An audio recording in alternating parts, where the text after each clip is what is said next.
first? Let's save the worst till last. Let's talk about Kemi next. Oh, I thought she was the worst. Okay. Look, I mean, what the hell do the Tories do? They have still, in my judgment, not got themselves out of this twin dilemma as to whether or not they're going to be slightly harder than the Lib Dems or slightly nicer than Reform. You know, fundamentally, do they want to win back those 72 seats from the Lib Dems, or do they want to try and be nicer forms of Reform and try and see if they can keep hold of some of those seats where Reform could potentially be attacking them? It's a huge political conundrum. And I don't think yet that she has answered the question. She keeps saying, I need more time. I want to build strong foundations. I sense that this September, October, the clock is ticking and she's running out of time.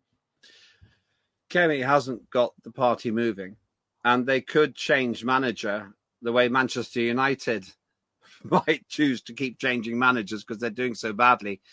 But like Manchester United, there's no point in changing the leader if the team's rubbish. That's the problem. The team, in both cases, Conservatives and Man U, they both got talent, but the talent isn't working.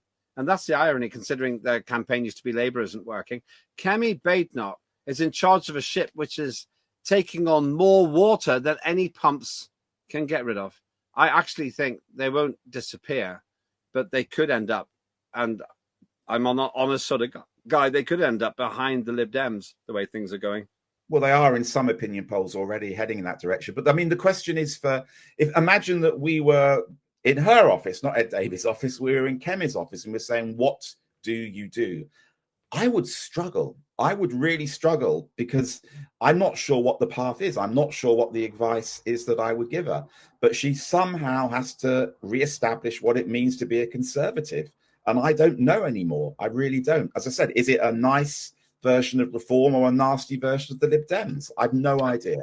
I don't want to help the Conservatives, but at the end of the day, I'm obliged to say it like it is. That's what unprecedented TV does. Two things that Kemi Badenoch can do. Kemi, if you're watching, this is what I suggest you do. First of all, copy a lot of the policies from Reform UK because they're saying what you should be saying. And secondly, stop treating Prime Minister's questions like some happy shopper, a 6-point plan. Start on a subject, use all 6 questions to batter the Prime Minister on the same point. And the reason that you're not making any real inroads in PMQs is because you don't develop your argument. It's a schoolgirl error. But I think you've hit a really interesting point there about PMQs. It is important. She's underperforming. The reason she doesn't forensically go through the 6 points is because she seems to run out of steam on the issue by question number 3. She doesn't really seem to have the gravitas to make the remarks back in return to questions 4, 5, and 6 to Starmer. That's why she chops and changes. Many MPs were very unhappy at those performances. If we're looking at the KPI for Kemi, it's got to turn some of those PMQs into 8 and 9 out of 10s rather than the 3 and 4 out of 10 at the moment.